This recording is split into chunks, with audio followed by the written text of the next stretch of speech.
Hello, and welcome to the FI Entrepreneur, Financial Planning for the Risk Taker. This podcast will show you how to achieve FI through entrepreneurial pursuits by developing a well-calibrated and thought-out plan for risk management so that you can maximize the rewards. Hosted by certified financial planner, enrolled agent, and serial entrepreneur Ben Martinek, this is the FI Entrepreneur, Financial Planning for the Risk Taker. The information presented in this podcast is for educational and entertainment purposes only. None of the content is presented as investment advice. Consult your financial professional before acting on any of the information presented in this show.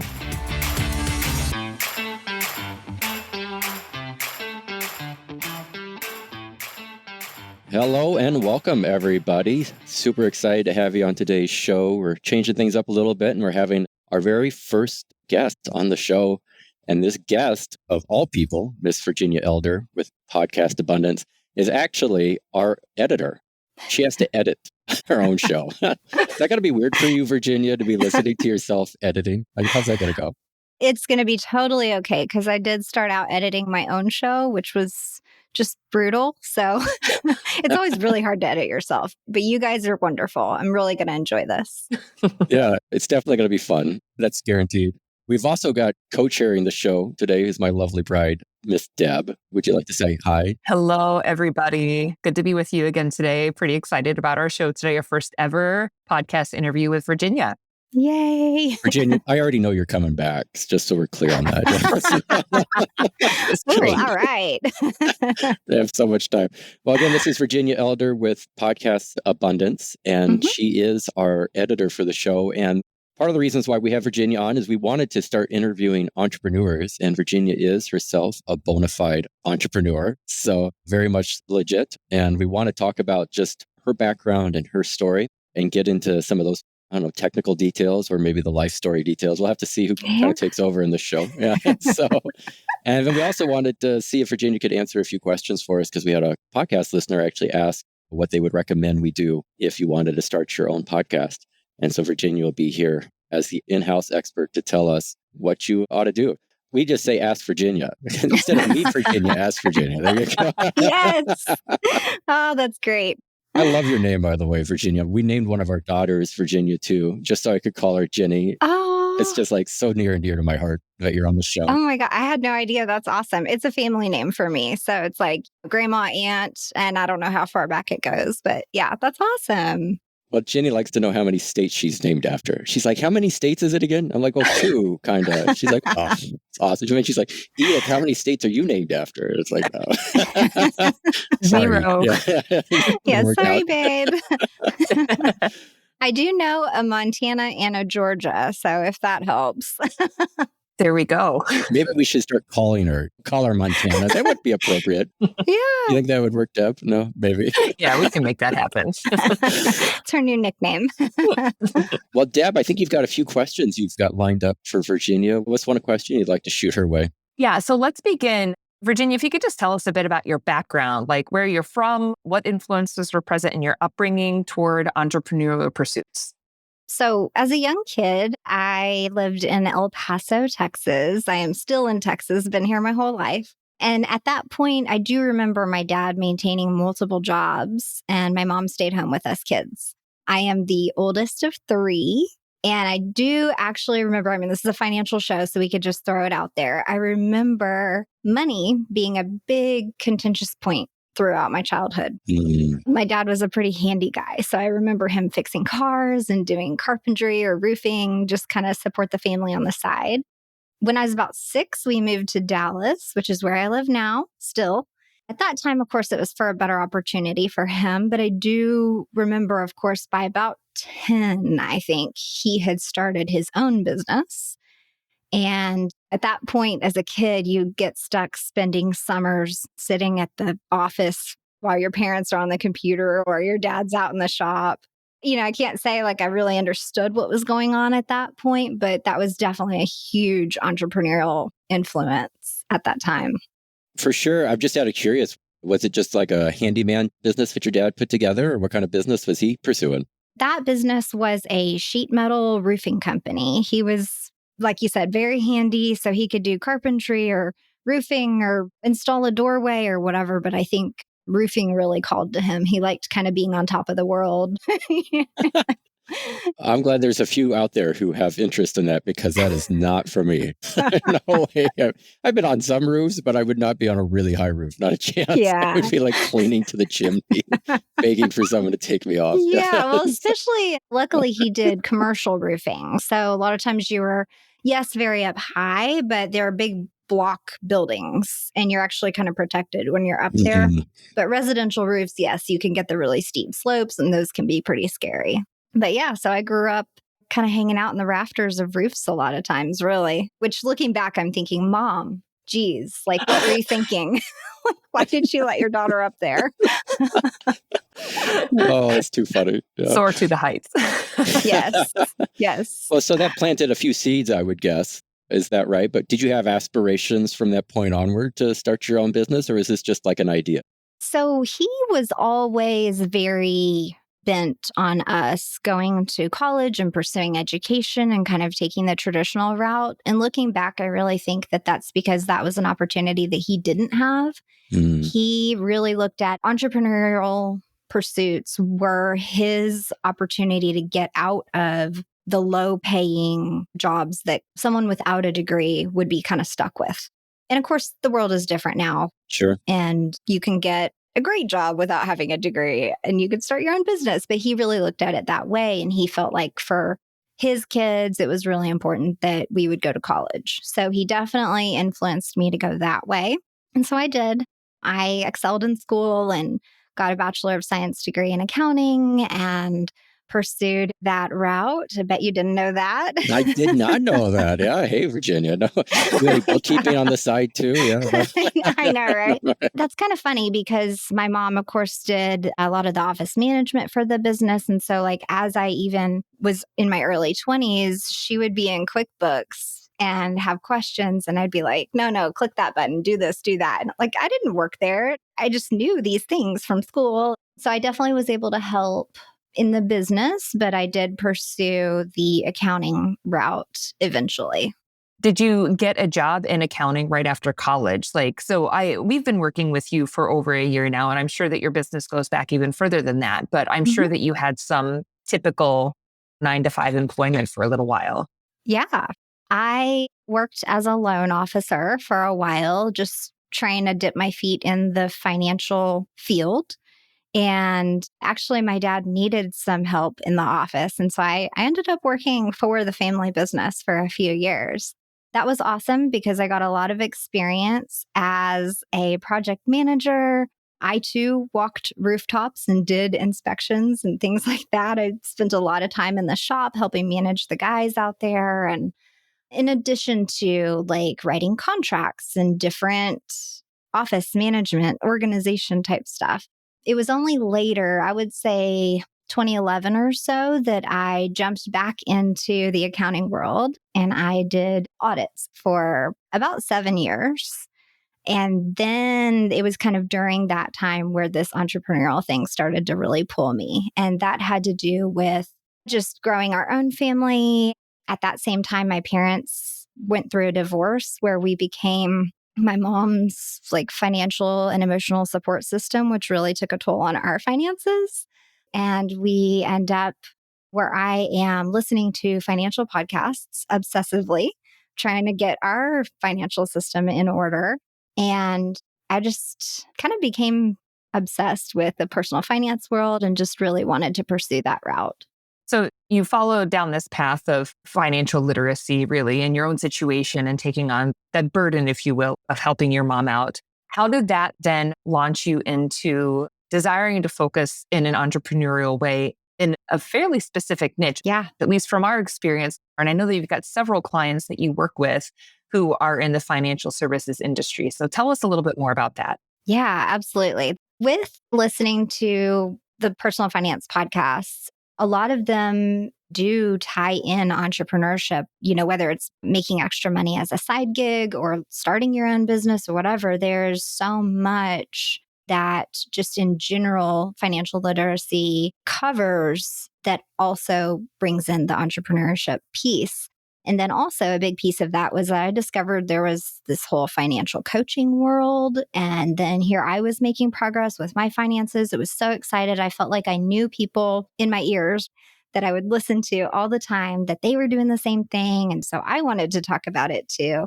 And I wanted to help people do the same things, whether that be get out of debt or get their credit straight or whatever it was. So I launched a personal finance website for moms, thinking, okay, we have a young growing family. It's really hard to juggle daycare and all of this extra stuff. I also found freelance writing as an excellent side gig to fund my new website. And that was part of my initial foray into generating my own income, whether it be through those group coaching programs or freelance writing, and just kind of went that route. And before I knew it, I was attending FinCon, which is a big financial conference. All kinds of personal finance creators go there. So I was surrounded by CPAs and advisors and financial coaches and just all these people that loved talking about the same things that I did. And it was just perfect. Basically, before even leaving FinCon, there were multiple people that said, "Oh my gosh, you launched your own show. How did you do it? Tell me how. Oh, never mind. Can you just do my show?" Oh, interesting. Okay.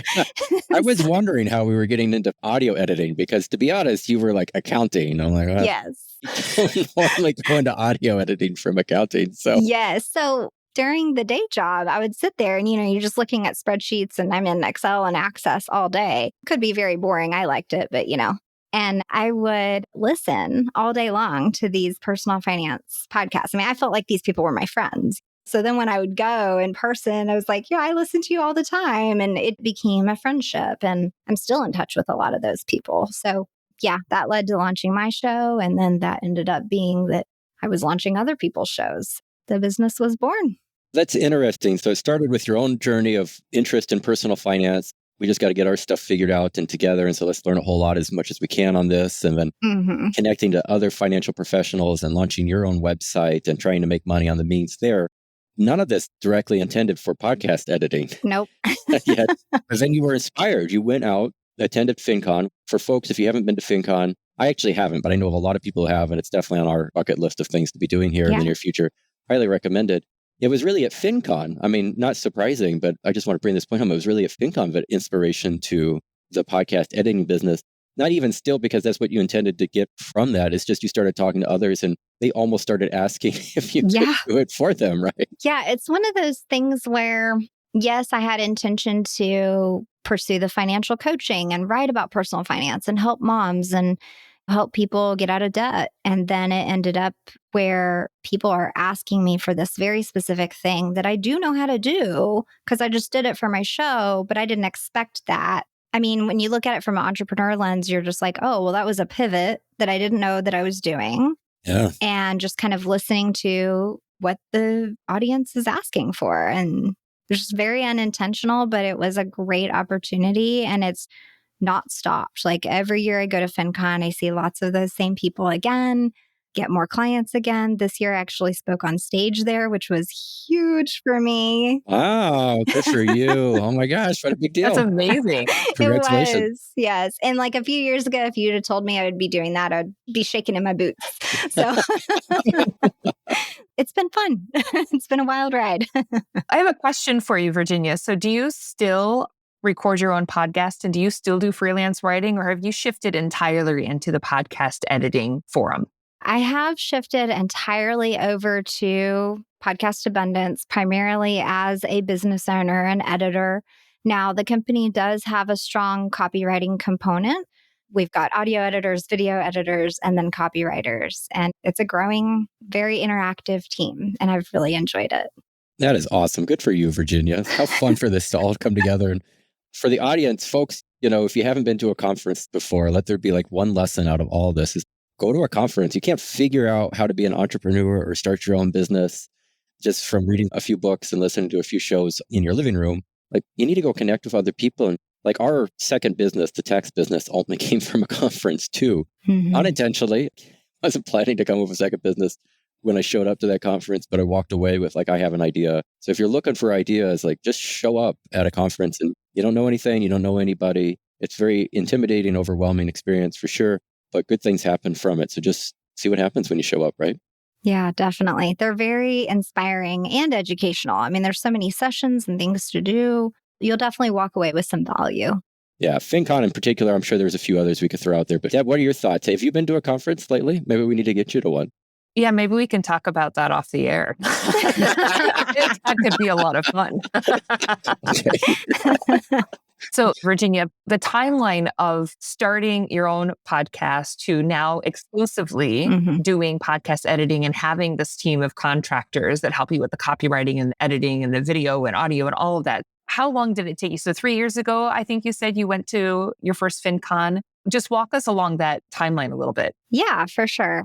So in 2018, I launched my personal finance website. I think it just got taken down like this summer. It was really bad. Don't go searching for it. And then in August of 2019, FinCon was coming up and I was determined to get that podcast launched just so that I could go and say like, yes, I am a podcaster. And I could attend those sessions with confidence being like, yeah, I have a show.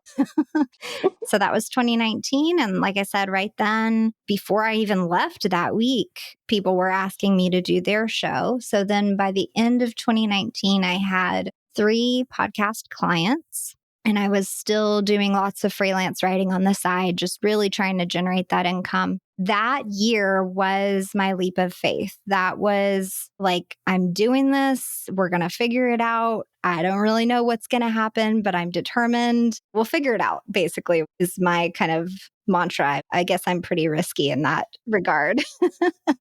I love it. I just have to say, I love it. We'll figure it out. Yeah. We'll figure it out. I don't know. Sounds like my life story. Yeah. Yes.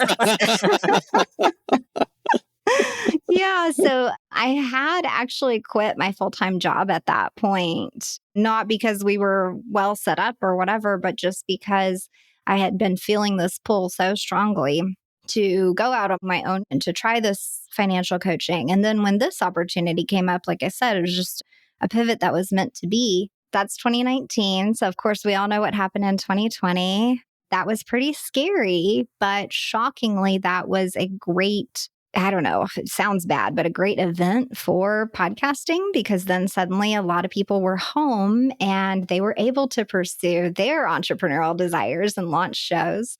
So it actually, we had a little bit of a boom in the business there. And then, 2021 and 22, it's just kept growing. One of the biggest, craziest things that I would not have believed a few years back was that the business since 2019, you start out making $0 and then we made like $20,000 for the business. That's not bring home money. That's revenue, right? Totally different number. But we've been able to triple every single year since then. Like I definitely would not have believed that ever. And just hoping that we can continue that because that's amazing. And I'm really loving doing this. Wow, triple growth, 300% growth for the last few years. Good for you. That's awesome. Not without effort, of course. Of course. Yeah. I thought we were doing good at double growth, but my gosh, triple. You're like showing us stuff, Not a competition. No. Good for you, Virginia. That is awesome. Thank you. I mean, like I said, it's not without work. I think one of the biggest challenges has definitely been the mindset and belief in yourself. That is required to be an entrepreneur because there's definitely times where you feel like nobody believes in you. And to wake up again the next day and get to your computer and figure it out again. Yeah, that's pretty hard sometimes. So even still, like, I don't think it ever goes away. Yeah, I feel like that's every Monday morning for me. Oh boy, another work week. What are we getting ourselves into this week? So, what happened over the weekend? Oh God! I know. Usually by Monday afternoon, which is when we're recording this, I'm fine. But Monday morning, you probably don't want to talk to me. Yes, I have no idea what I'm doing. So. Gotta have that staff meeting to get all the ducks in a row first. Yeah. What is happening, everyone? How would you say becoming an entrepreneur, how has it influenced your own life and relationships? Like, has this allowed more freedom for you and your family to be able to do things differently because you are for lack of a better term, in control of your career now and what you're doing as an entrepreneur. So how has that had an influence on you and your family? Definitely by this point, we do have a lot more freedom and control. Just this past year was my husband's last year of being a teacher. So he is now home, Wow. which that is huge because before he's working the regular 9 to 5, which is usually like a 9 to 7, actually. Mhm. And I was juggling growing a business, plus our kids are very sporty children. So they're in lots of activities. And I was running them everywhere after school. So I definitely felt like, okay, if I could have help running them places and getting groceries and cooking and doing this and that, then I could put more time into the business. And so there was definitely that phase where you have less time. Like entrepreneurship, you've said it before, Ben. Like, what is it? Entrepreneurs are the only people who will trade in a 40-hour work week for an 80-hour work week. That's right. I'd rather work 80 hours for myself than 40 hours for somebody else, but it is true. Yeah, that's Yeah. exactly it. Yeah. So just being really honest, like the first at least 2 years, I worked like a crazy person. I mean, weekends, hey, like, can you take my kid wherever, coordinating with other families and whatever. And I hated to admit it, but I was needing to work. I didn't have the team built and I didn't have a lot of things in place. Now, though, is a very different story. But again, that's very intentional. With entrepreneurship, it can very easily consume your life and be that way for a very long time unless you're very strategic about delegating, getting that team in place, getting systems in place. And I think that is also just a huge learning curve. I don't think we all realize to start a business at first, you're just creating a new job for yourself versus actually creating a business. That's a very big distinction there.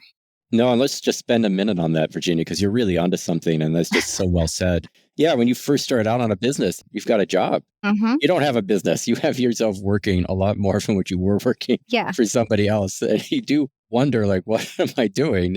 And all under the belief at some point, this is going to be great. But Mm-hmm. I mean, in rare situations, we know of a few clients who from the very get-go, they started in their own business. Like it's been a very sweet gig. Mm-hmm. I would say that's very much the exception. You have taken on all the responsibility Yeah. of making your own income. And the only difference between what it was before and after is you get to call all this yours and not somebody else's. Right. But eventually that yours that you're growing and building, I mean, I can take some time away from my business or my company, and I've got my team members stepping up and doing the work for me and answering emails. Yeah. I haven't had to do any tax filings as an example here for months now with some of our new hires. That's Yay. fabulous. They're happy dads. We're on tax filing deadline and I don't have to worry. That's someone else's team problem.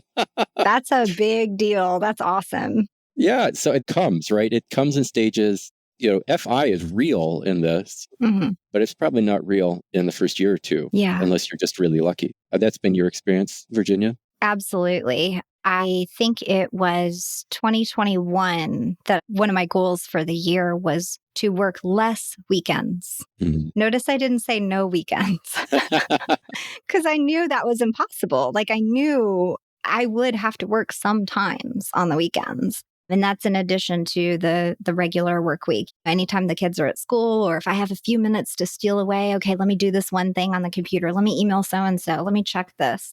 But just having the intention of working less weekends made me talk to my assistant and say, okay, what else can you take on? What else are you comfortable with? And having those really clear conversations.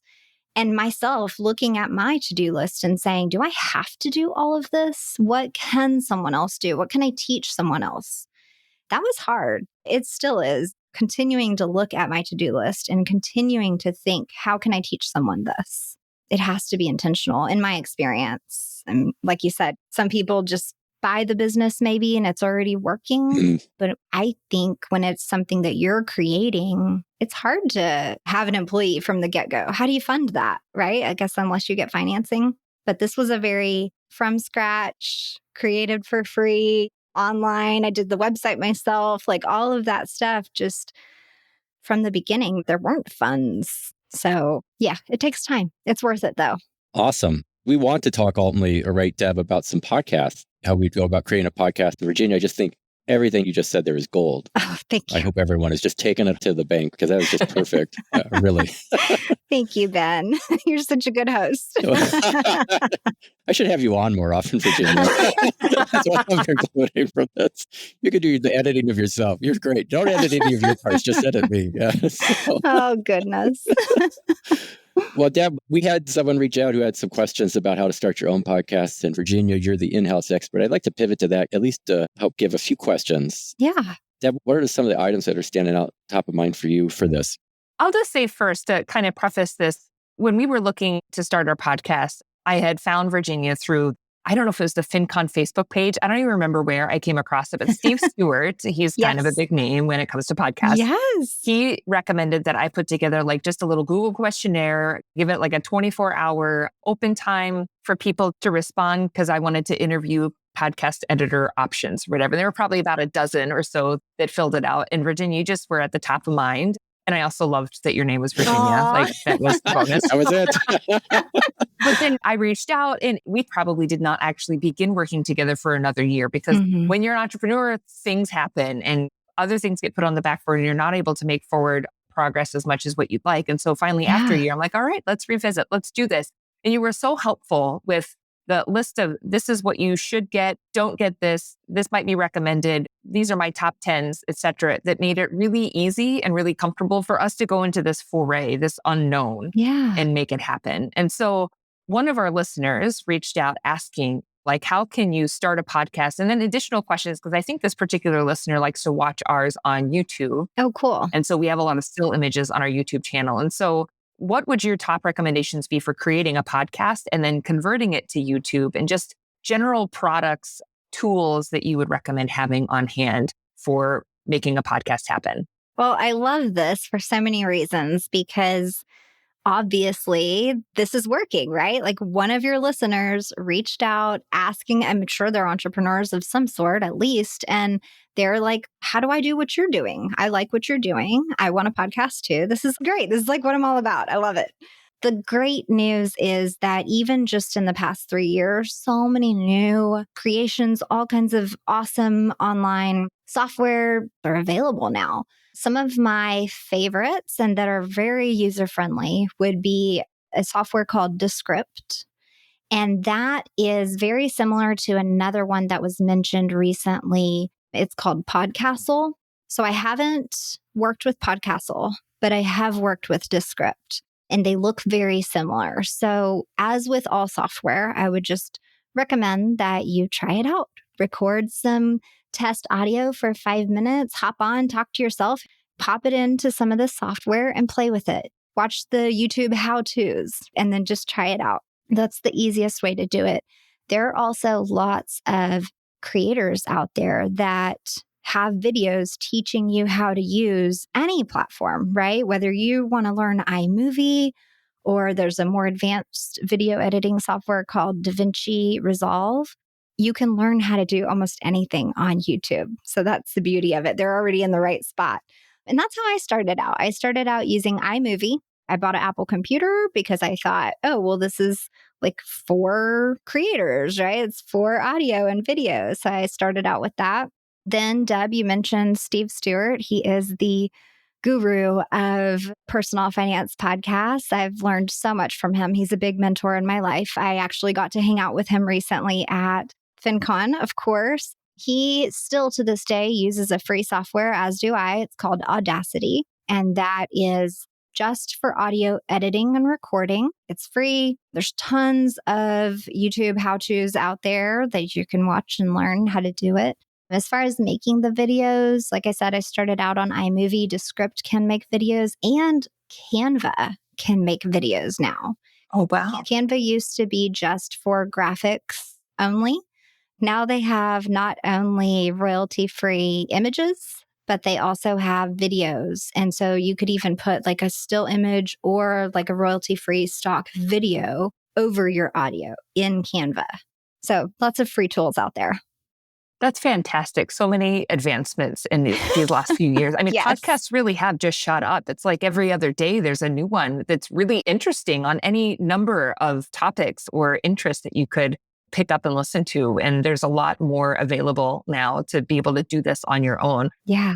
I do have to put a plug in for you though, Virginia, because you make it so easy for us, because when you're busy as an entrepreneur, like your goal is to be able to maximize your time, right? Absolutely. And when we decided that we were going to make this podcast, we as a team collectively said, we're only going to do this if we can just hit record and then have somebody else do the rest. And so that's what we did. So if you are looking to just be that person that records a podcast and you just hit record and have somebody else do the rest, hire Virginia, because she does it all.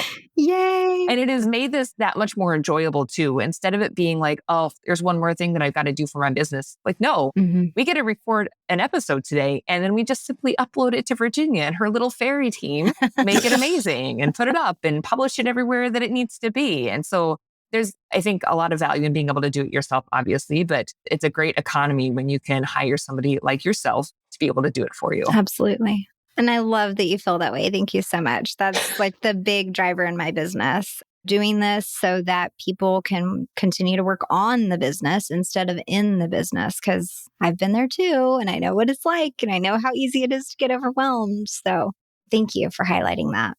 Yeah, Deb, that was an amazing plug. And that wasn't even planned, folks. I mean, that was incredible.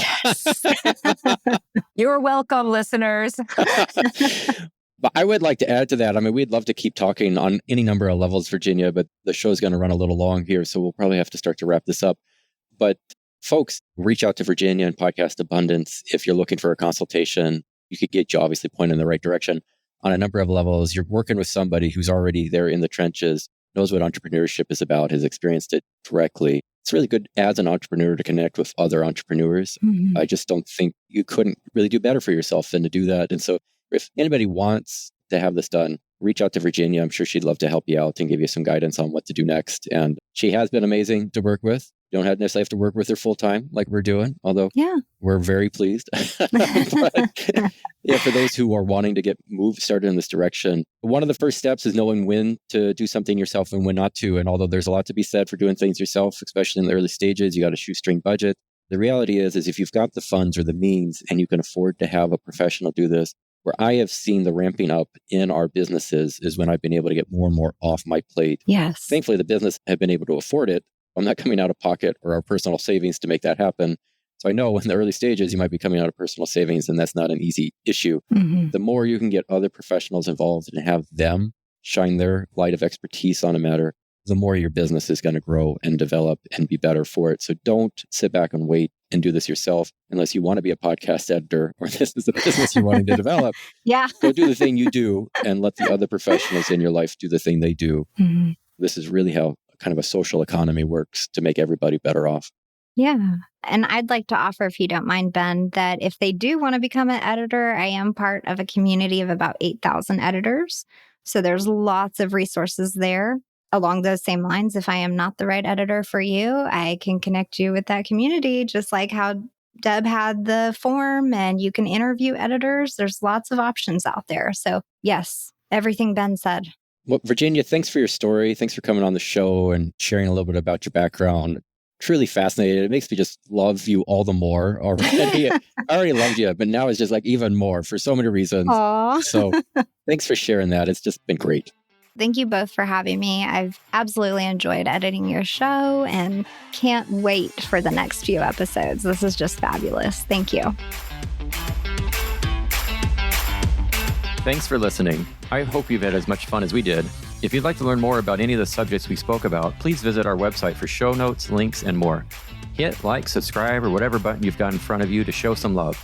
Remember, the information presented in this podcast is for educational and entertainment purposes only. Remember what Teddy Roosevelt said about the person who strives greatly. If he fails, at least he fails while daring greatly, so that his place shall never be with those cold and timid souls who neither know victory nor defeat. Until next time, keep striving. Thanks again, and be well.